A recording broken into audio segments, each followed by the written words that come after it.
All right, we're going to get started. If everyone's all ready. All right, good afternoon, everyone. Hello. Is everyone having a good conference so far? Yes? Everyone happy to be at ONA? Yes? Now, I want everyone in this hotel to know that this room is full of all the really cool people. So, I'm going to ask you one more time. Is everyone happy to be here at ONA? The very cool people. All right. If you are tweeting today, and I know some of you are, I've seen the tweets go by already. This is me. This is the tag for the conference, and this is the tag for this session. Now, this is a really big room. So if you can't see this screen well, or you're scrambling to take notes, don't hurt yourself. I will be posting slides on Twitter later. So, don't like freak out about the app that you missed or anything like that. You won't miss anything. It'll be okay. So, my name is David Ho. I am the executive mobile editor at the Wall Street Journal. 6 years ago, I was the journal's first and only mobile editor, and now I lead a team of mobile editors and our editorial operations on mobile platforms. And I'm actually hiring right now, so,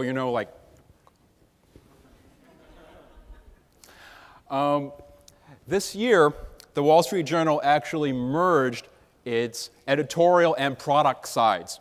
So in addition to running the editorial side of things, I now also run the product side of things, too. So I am the product owner. I work on things like roadmaps and product development and strategy and all those things.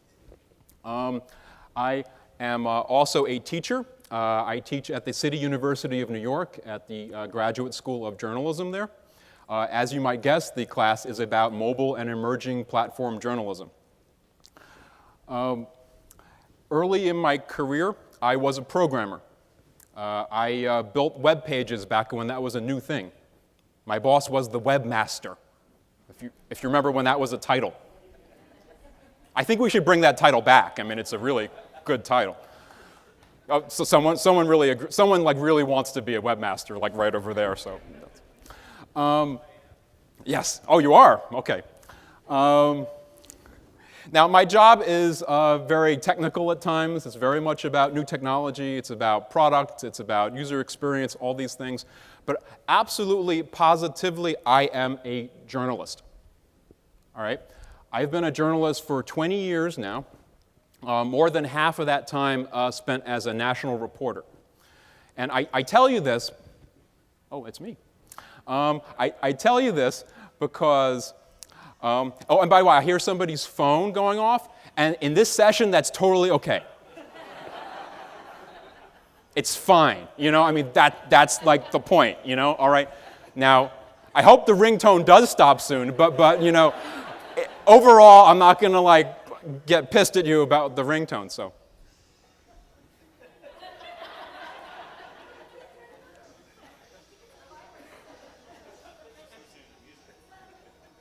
I could sing or something. Okay, so anyway, I was saying, so I've spent most of my career as a reporter. I mention this to you because I understand wow. How about off? I mean, like power down kind of thing, or just volume or something. There you go. Hey, we've learned something new already today. Okay, now, I was saying that I've spent most of my career as a journalist. I am a journalist. I understand what it's like to be a reporter, to be in the field. I have frozen my ass off on stakeouts. I have been pepper sprayed covering protests. Not a pleasant experience. I've covered Congress. I've covered many dog shows. You'd be surprised those two things have a lot of things in common. And I mention this to you because it's the reporter's perspective, the journalist's perspective that I want to bring to you today. Practical, hands-on, on deadline, stuff. Not just theoreticals, but things that really matter and things that can help you in your day-to-day work. So that's what I want to do. So here's the plan for today. Now, I cannot help but preach the mobile gospel. wherever I go. But I promise you I will be very brief. I will do it in about 6 minutes, all right? And then we're going to get into all the fun stuff, all right? Not that that's not fun, too. I'm going to talk about gear, hardware, things that can help you with your mobile device, help you when you're reporting, help you in your day-to-day work. And then, of course, as the name of the session implies, 50 apps in 30 minutes. I'm like dizzy even thinking about it. A quick note here. Now, this is O&A and all, so there's like a lot of savvy people in the room. Some of the things I'm going to share with you may find basic. And some you may find new. There's like a big range in my presentation. There's a big range in the room. But I'm going to like go through a lot of stuff. I'm going to go through it pretty fast, too.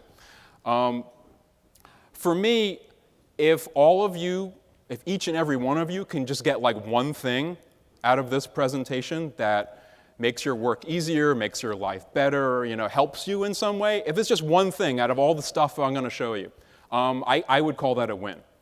So, even if you're like rolling your eyes at something that you already know about, I want to just like wait for the next thing, and maybe you don't know about it.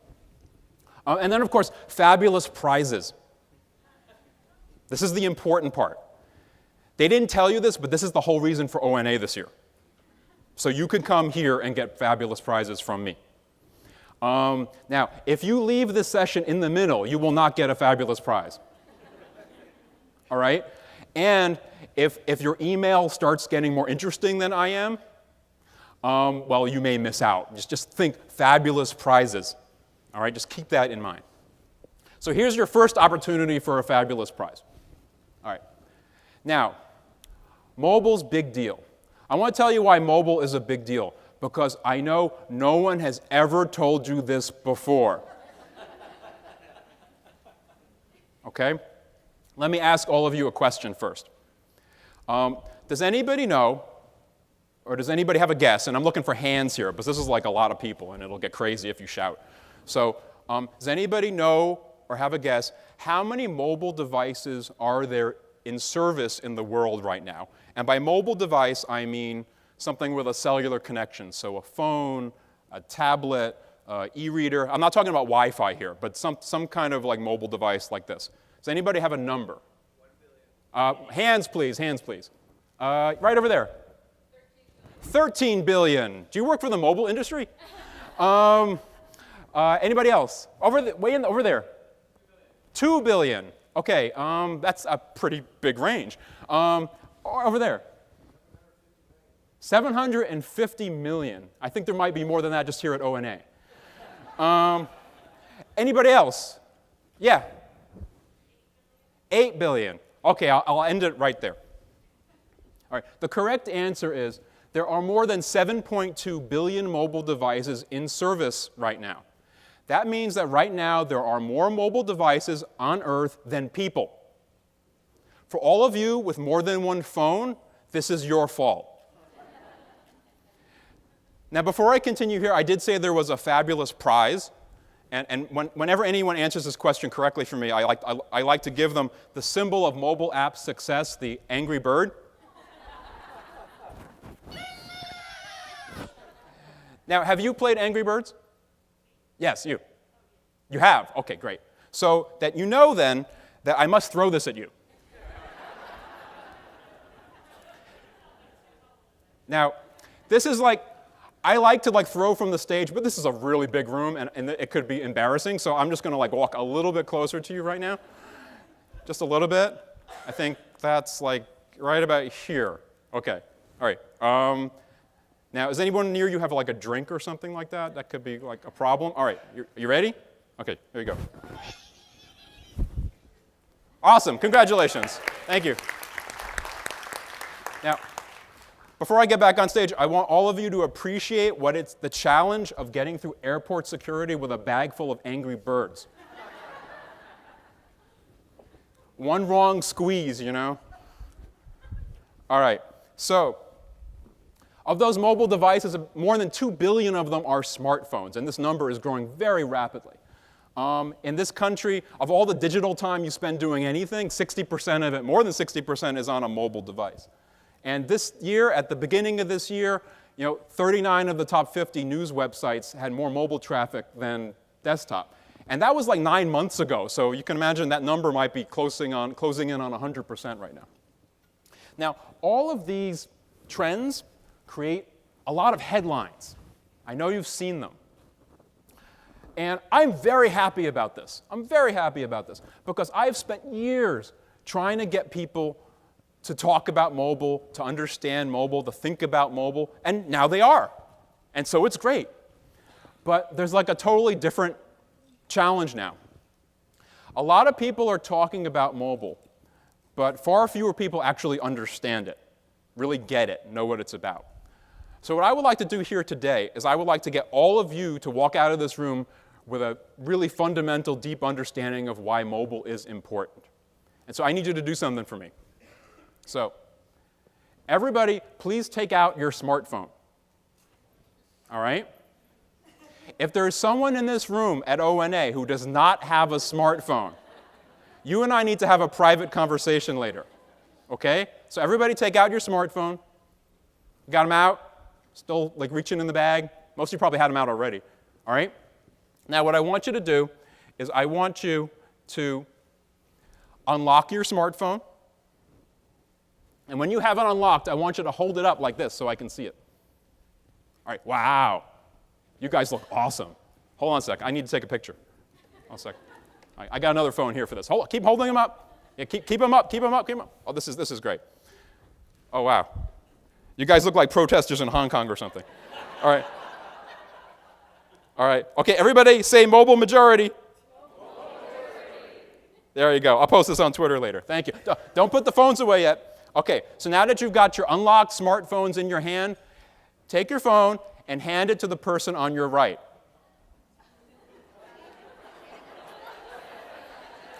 Remember to breathe. Take deep breaths. It'll be okay. It will be okay. You have to trust me. You have to trust me. I'm not messing with it. It'll be okay. It'll be all right, okay? If there's nobody on your right, hand it to the person in front of you, okay? All right. They're still going. Don't hand them back. All right? Now, does anybody feel a little bit uncomfortable? A lot uncomfortable. Okay, good. I'm glad you feel uncomfortable. Good. That's why I came all the way here to LA to make you uncomfortable. Don't give them back. I'm not done. Don't give them back. Now, that feeling you feel, that feeling is why mobile is important. That feeling is more important than any statistic or chart or graph I could put on that screen. Because that feeling is what it feels like to give your entire life to a stranger. Because we are our phones. Our phones are us. Our phones are our contacts, our family, our friends. Our phones are our work, the games that we play, the places we shop, all the photos you haven't organized yet. There's never been a technology this intimate, this personal. So for those of us in the news business, it's critical that we get mobile right, because when we send news to mobile, we are sending it directly into people's lives in a very personal way. Okay, you give the phone back.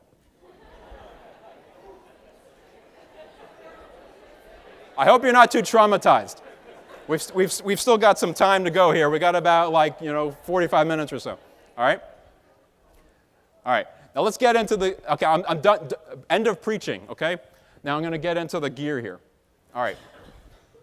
So let's talk about some hardware stuff, so some gear that can help you in your work. Another question for you. No prize, but a question. Anybody in here still have a BlackBerry? One.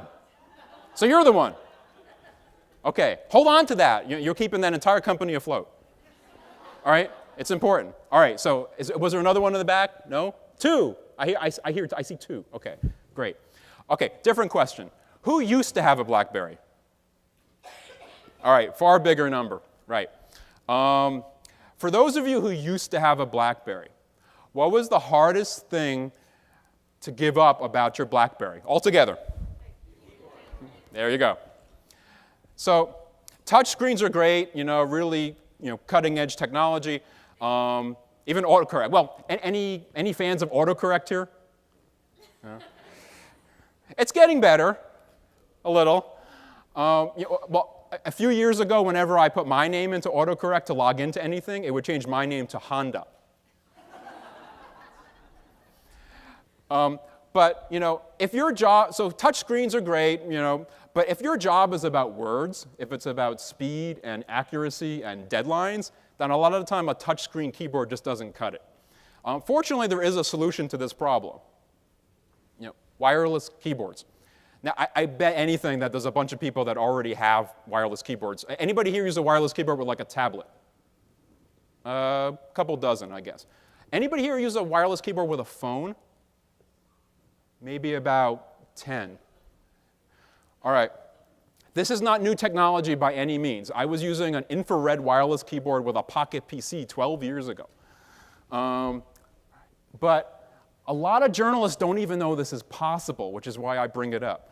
So it's a very powerful combination. When you take something like this and combine it with this, in a lot of ways you've killed your laptop. And for those of us in the journalism business, we always need to carry less stuff, right? We carry too much. Anybody have like laptop shoulder, that ergonomic kind of thing like this? So this is a powerful combination to have.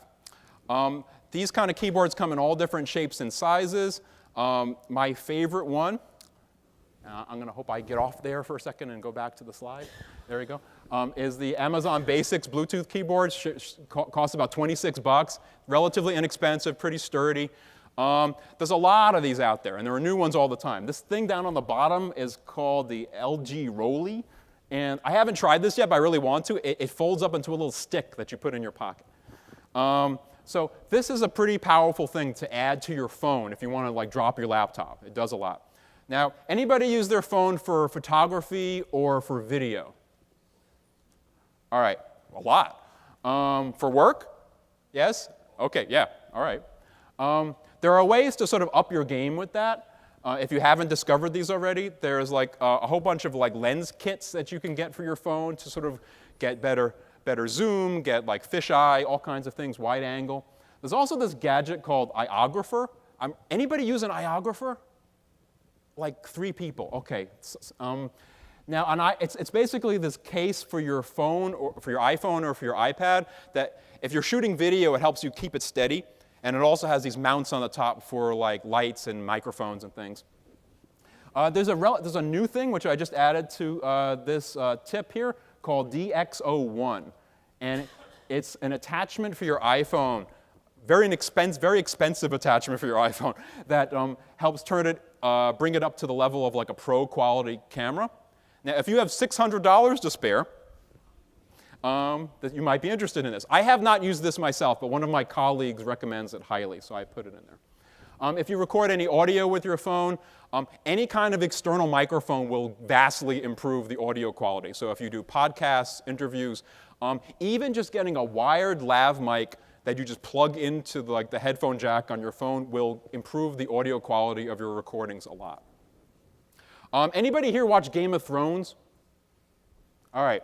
So you know the truth to the statement, you can never have enough power.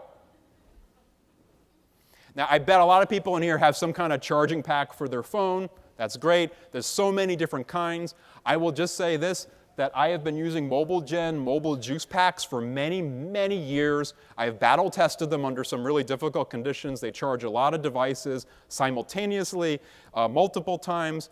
They're reliable. I like them a lot. Just that's what I use, and I just want to share that with you. Now, anybody notice that phones used to be like getting smaller and smaller, and now they're getting bigger and bigger? And so now you got like people like walking around like this. That's probably even worse than people like sort of like taking pictures with their iPads like this. So now one of the problems that comes with a big phone is that it's hard to actually hold in your hand sometimes. They're getting so big. Those like 6+ people and Galaxy Note people, you know what I'm talking about. But there is a solution for this too. You get a little strap. All this is a piece of elastic and a piece of adhesive, and you can put it on the back of your phone. Now, if you don't want to make one yourself, You can buy one on Amazon for about 10 bucks. They come under a lot of different brand names, but you can guess what the keywords are. Now, this is helpful in a couple different ways. If your phone is huge, it gives you a much more ergonomic position to hold your phone, so it's less hard on your hand. And also, if you have problems reaching the whole phone screen with your thumb one-handed, this can help a lot. Now, it's also useful as a reporter if you don't want to drop your phone, because you're in like the big scrum full of other reporters trying to interview someone, you're getting jostled, I've been hit in the head by the camera, that kind of thing. So this can help, or if you're running after somebody, whatever, all kinds of situations. Now, you can also do fun things with them. I have them on both of my phones here. You can, if you need to have your phone attached to you at all times, it is quite possible to do it with one of these things, like on the back of your hand, like this. Now, you've all heard about wearable technology, right? This is not what they're talking about, okay? It is possible to take this to an entirely different level.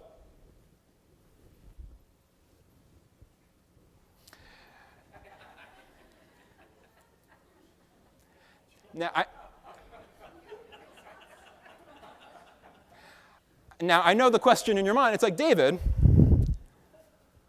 what the hell is a kneeboard? It sounds like some kind of torture. Kneeboarding, Kneeboards have been around with pilots. Pilots use kneeboards, have been around for a very long time. So they can have all their information available while they're flying the plane. And they use tablets in the cockpit all the time. Pilots use these. If you have a lot of self-confidence, you can use it too. All right? Now, I have one more tip for you, and this is just for you at ONA. I made this yesterday, okay? Because I figured you guys need one extra one just special for you. All right, so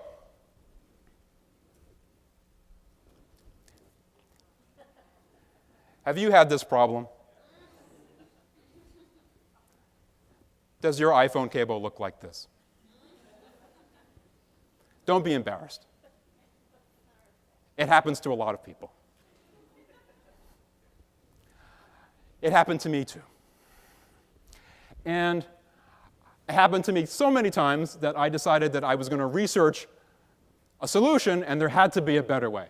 So I went out, I looked around, and when you go shopping, you need to look for a braided, super tough, strong cable. And now my quality of life is much better. The key word there is braided. And they sell really, really tough cables for your iPhone. All right. Let's get into the apps. 50 apps in 30 minutes. Before I tell you about mine, I want to hear about yours. The apps I'm going to talk to you about are based on my own experience, my own testing, but also on recommendations from journalists I've talked to all over the world. I kind of collect these. And so what I would like all of you to do is tweet your favorite apps. Because there are so many apps, there are so many journalists, there's always a surprise. Oh, somebody's not going to get a fabulous prize. You think I was kidding about that. So please feel free, tweet now, tweet later, and then I'm going to get into my apps for you too. But you never know. You may be contributing to the betterment of all journalism by your app discovery. And I might incorporate it into my presentation. So here's my starter kit. The basics, right? Google Drive, Google Docs, really the basics. Bread and butter stuff. I bet everybody uses this on some platform, right? But if you're not using it on your phone and your tablet, you should. It's really good. Text entry, collaborative editing, file management, all kinds of great stuff. So great place to start. Goodreader. Goodreader as an app has been around for a very long time, but it's still a very high-quality app, helps with productivity. It's for reading all kinds of different documents, PDFs, spreadsheets, like 3,000 versions of Word, that kind of stuff. And it's also for file management as well. Audio Note. Anybody have to transcribe a live news event or a press conference or something? You know, it's on TV, you're taking notes kind of thing. Maybe this sounds familiar. What you're probably doing is you've got the audio recorder over here going, and you're typing on this side over here, and you're typing as fast as you can, and you're getting like a lot of partial quotes and the like. And then what happens is when it's done, you go back to the recorder and you hunt around for sort of when that quote happens so you can fill it all out. And maybe you had a marker on it or something if you're lucky, or you're keeping track of the time.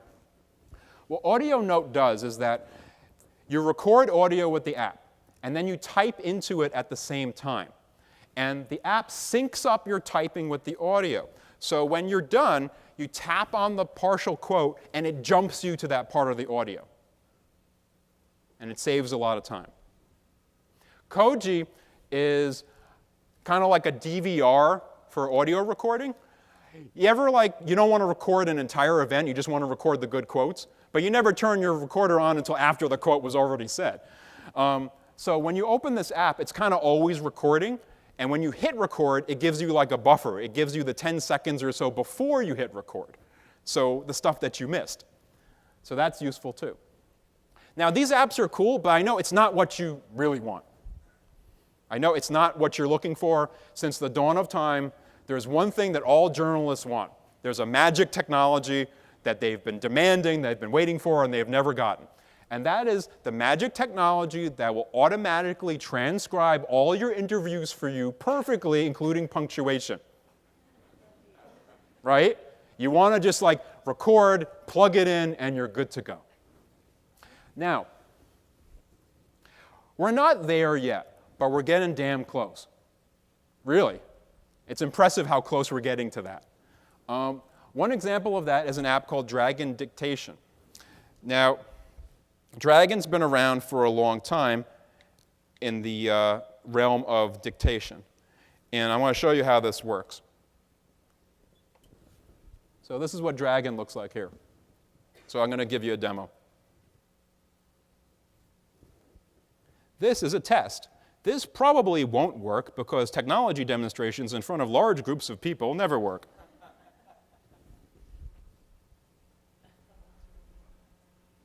Not bad. Now, this does do multiple languages. I do know some reporters who will plop their audio recorder down next to this app and just let it run. One of my colleagues at the City University of New York, Sandeep Janakar, what he does is that he'll play back his audio on his recorder slowly in one ear, and then he'll re-speak it, that's a word, with great enunciation into a dictation app, and then we'll get a very clean dictation, no matter what weirdness. So he's kind of the middleman in between the technology. Speech to text is an Android kind of thing that does this as well. Now, this technology is evolving very quickly. In fact, this month, Google updated Google Docs to include a voice transcription feature in it. I've been using it for the last 2 weeks, and it's really, really good. I mean, you have to say things like period and new line and new paragraph and stuff, but the accuracy is pretty remarkable. And so this kind of stuff, your magic technology, it's close. A couple more years maybe. Tweet Library and Tweet Keeper. So this is the risk of giving app recommendations. Tweet Library, these are apps for sort of searching and archiving and sharing Twitter information, deep Twitter information. Tweet Library I've been recommending for a long time, but I think it's being discontinued, so Tweet Keeper is another alternative.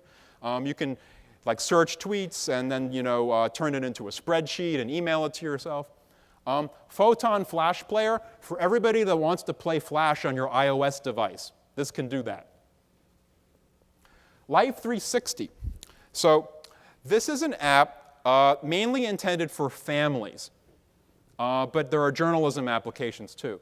What it does is that you can create a group of people, and they can sort of communicate with each other inside that group, and you can also use geolocation and keep track of everybody in that group.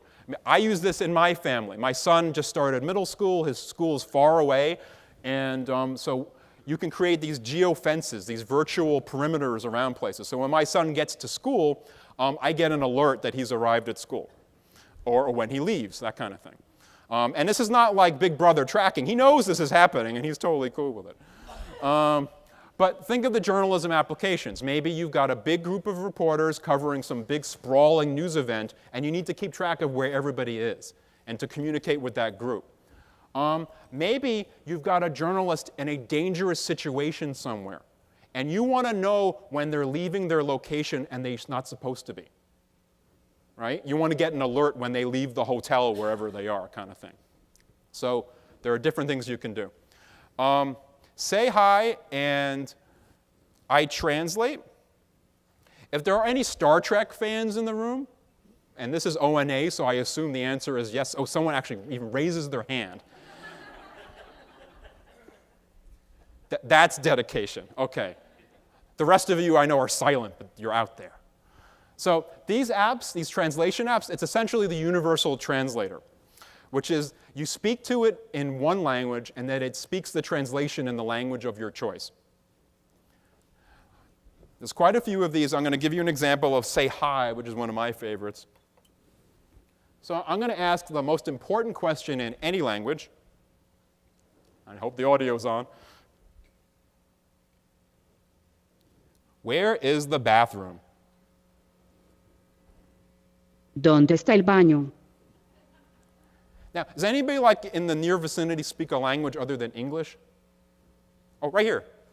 Could you come up? If you don't mind? Stairs are over here, so don't get hurt. I don't know if I'm liable for anything at ONA or not, but you know. So what language do you speak? Spanish. Oh, okay. Well, that's more complicated than it seems. Hold on a second. What kind of Spanish?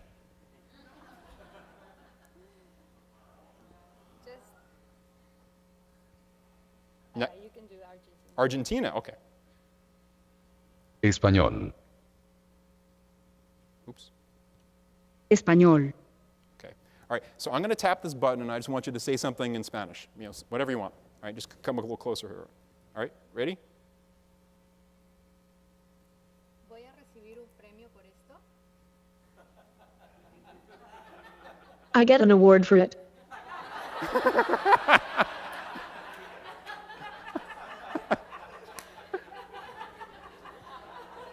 Okay. There you go.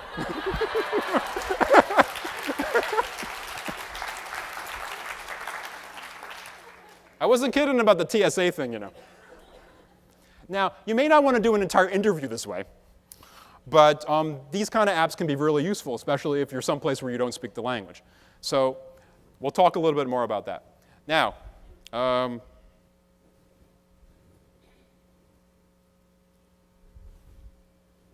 Evernote. Disclosure, I do not use Evernote. However, again and again and again, I've given app presentations, and everybody keeps asking, well, what about Evernote? Because apparently among journalists, this is a thing. You know, so look, for all of you Evernote people here, stop mailing me. Okay, here it is. If you don't know what Evernote is, this is for like note-taking, for organization, cross-platform sharing of like all your information and stuff.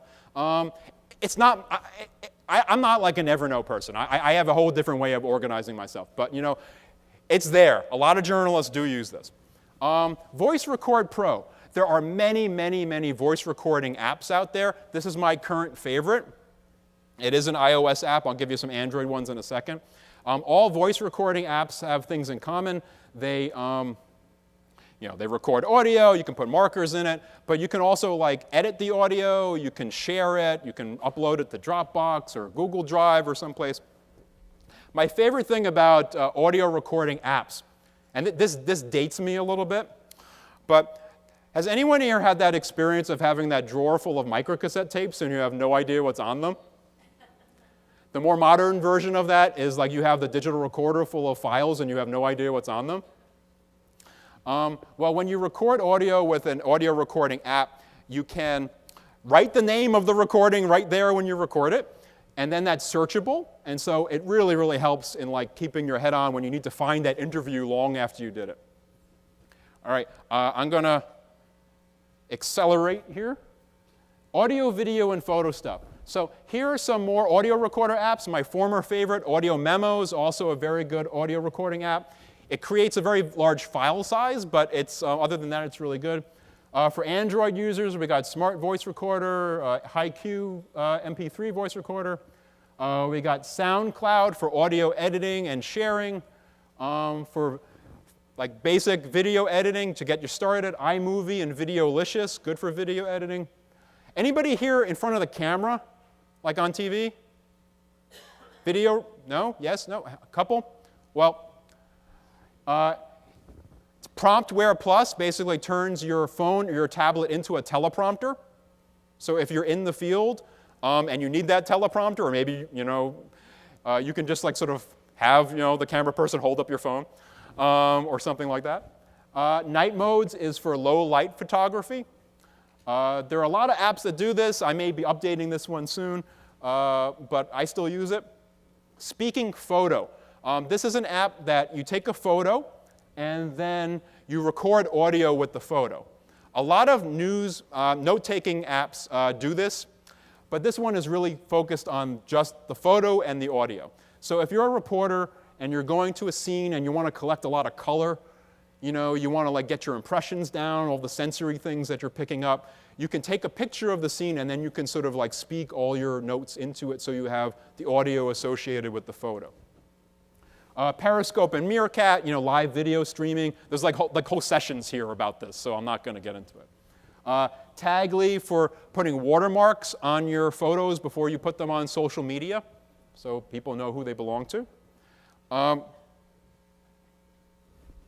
Here's a bunch of stuff from Google.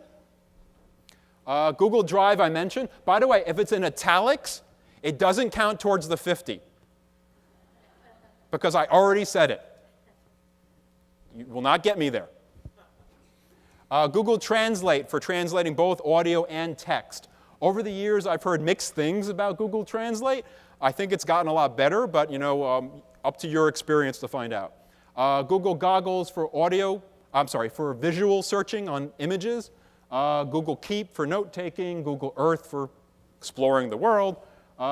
Google Voice, I don't think needs an explanation. Google Hangouts. You guys probably use Hangouts for video chats. You can also use it as like an SMS replacement, as like a texting client too. It's not just for video. Now I got something new here, relatively new. Apple Watch apps for journalists.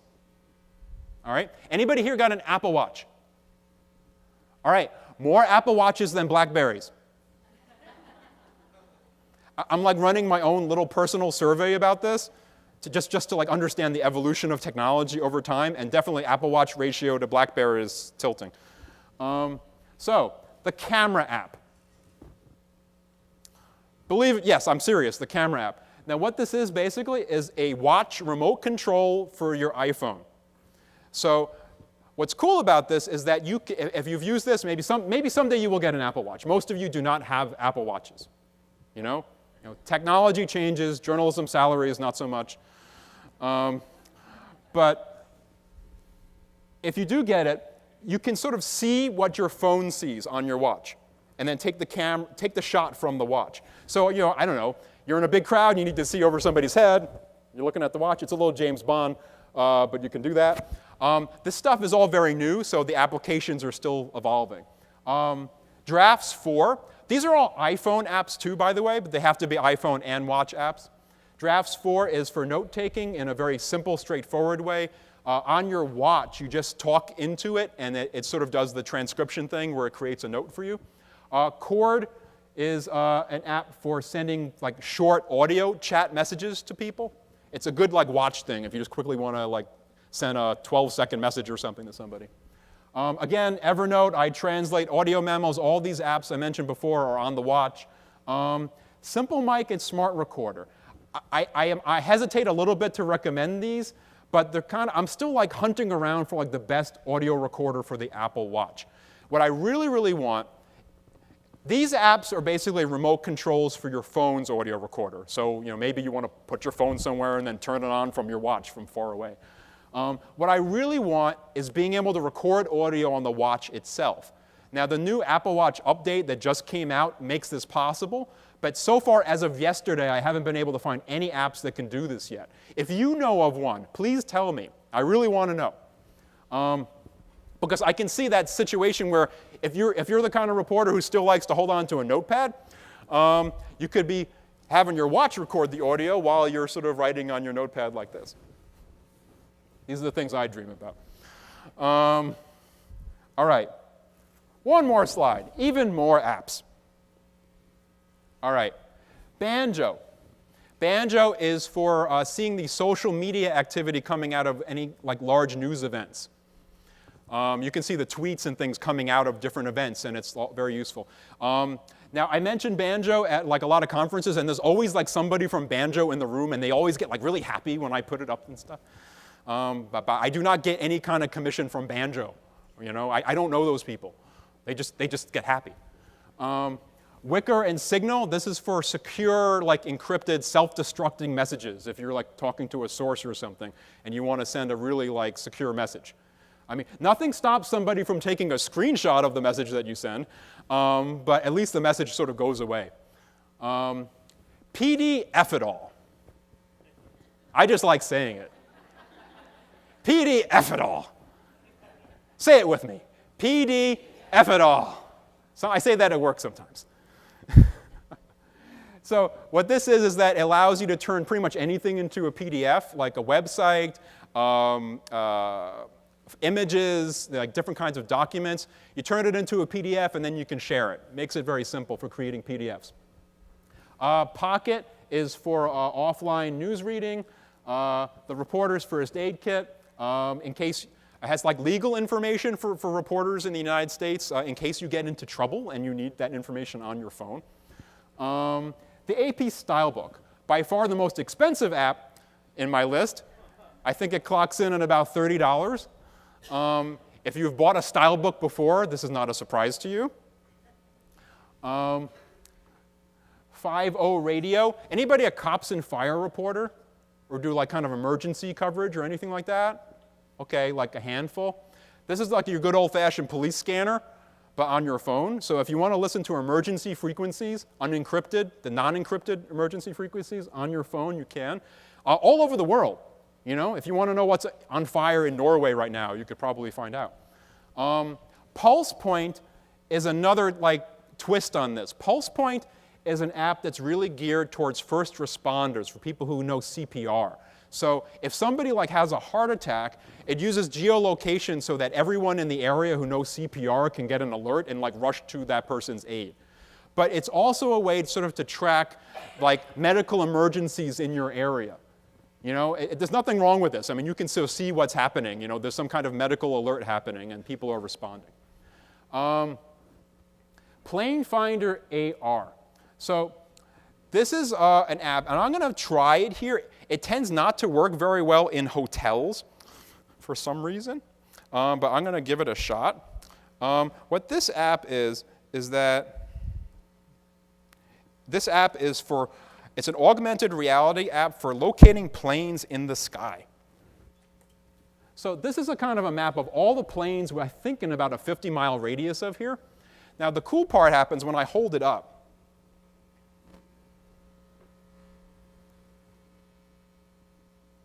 So these are the actual planes where they are in the sky right now.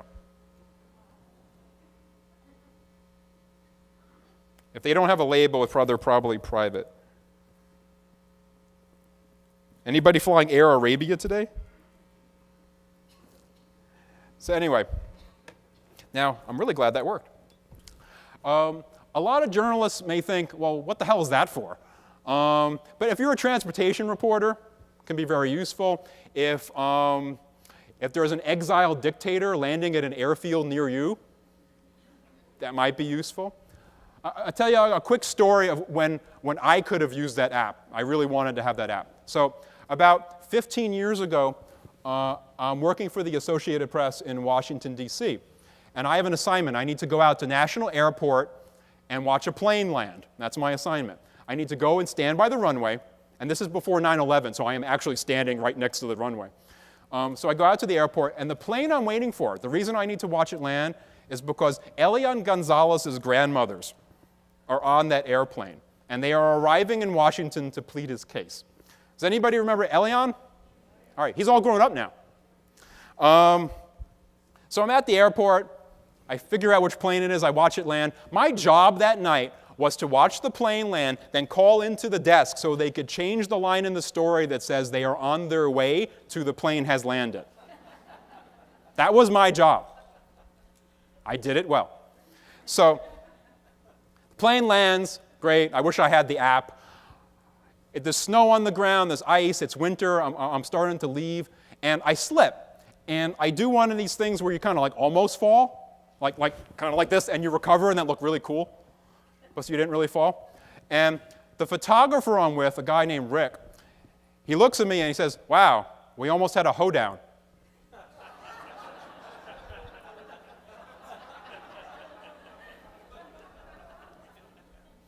My wife has got an even better one. What she tells people is that, I wasn't a hoe until I got married.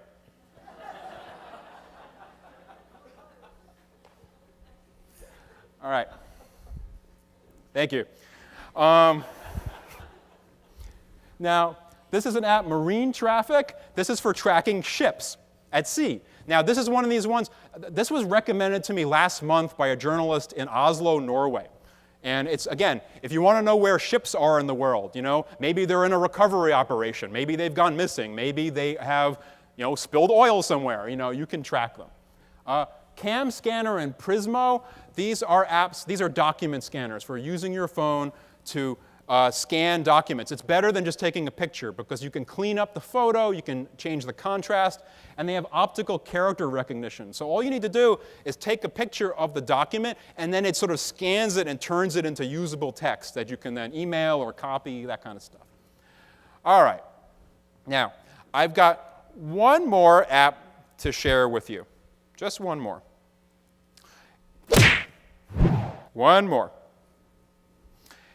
And I want to say that it's very, very stressful being a journalist. It's very stressful.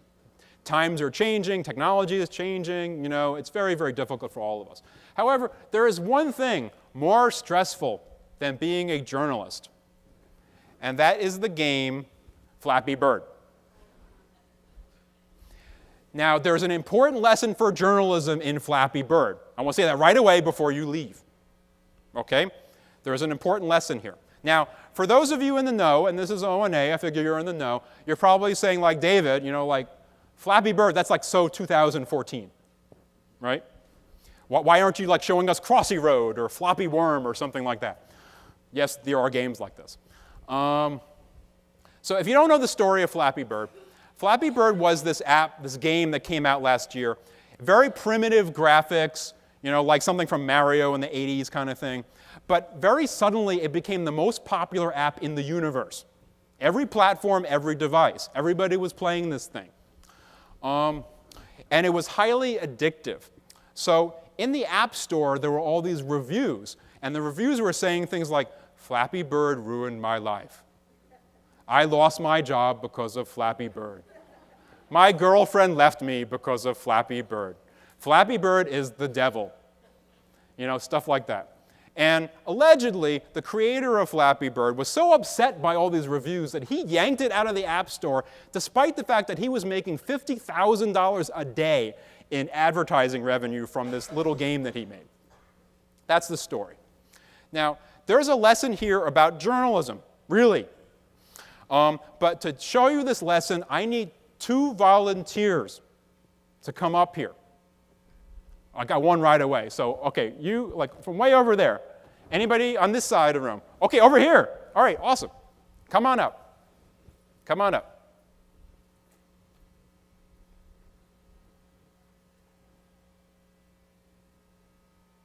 They saw that woman get a bird before, and now they're like, they got to come. There we go. All right, welcome. Hi. Welcome. I'm sorry, what's your name? Olga. I'm sorry, Olga? Yes. Okay. Of course. And what's your name? Jake. Jake. Okay. All right. Have either of you played Flappy Bird before? No. Jake? Once. Okay, so you're a ringer. Okay. All right. Now, Flappy Bird was pulled from the App Store. You can't get it anymore. However, I still have a copy of the original. There's a lot of like other versions of this out there, but this is the original Flappy Bird. All right? Now, Jake, you came from over there? Okay. You folks over there, this is Jake's team. Let's hear it for Jake.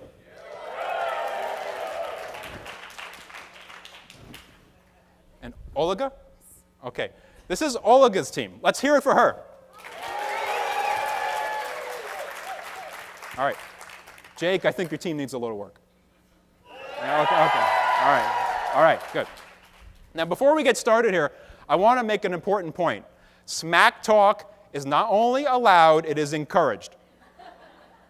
All right? Now, any volunteers to go first here? Well, you've played before, so why don't... yeah, it'll even it up a little bit so you can at least see what it's like. Okay, so I guess Jake, would you mind going first? No problem. He's getting a call. Someone knows he's up here. It's help from friends. He's phoning a friend. My friend. Okay, Jake, could you come over here, please? Sure. Okay, so this is Flappy Bird right here. Now, you've played before, but for everyone else's benefit, very simple game. You just got to tap, right? You tap to make the bird fly. You tap, the bird goes up. If you don't tap, the bird will crash into the ground horribly. Now, there's going to be a series of pipes that come by. I don't know why, but there's a series of pipes. You have to fly the bird through the pipes so he doesn't crash. And you just got to tap. That's it. So, Jake, are you ready? Yes. Okay. I'm trying to remember. Yeah, it's just a tap. Now, they will get more than one chance. Okay? Now, Jake, when you're ready to start, just tap, and then you're good to go. Okay. Ready? Let's hear it for Jake.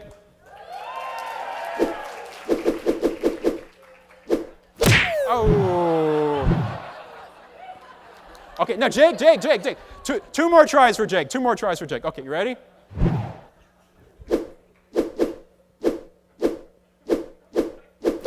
Oh. I think he needs a little more support from you guys over there. You know. All right. One more time. Should I play left-handed?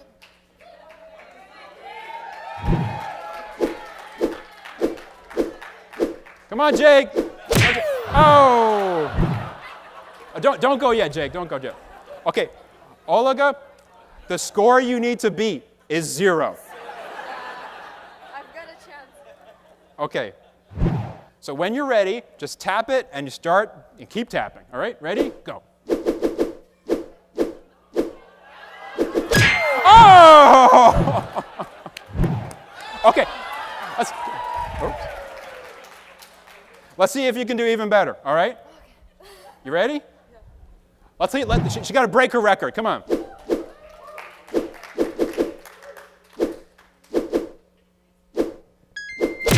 Oh, very good. Okay, one more time. Right here in the middle. Okay.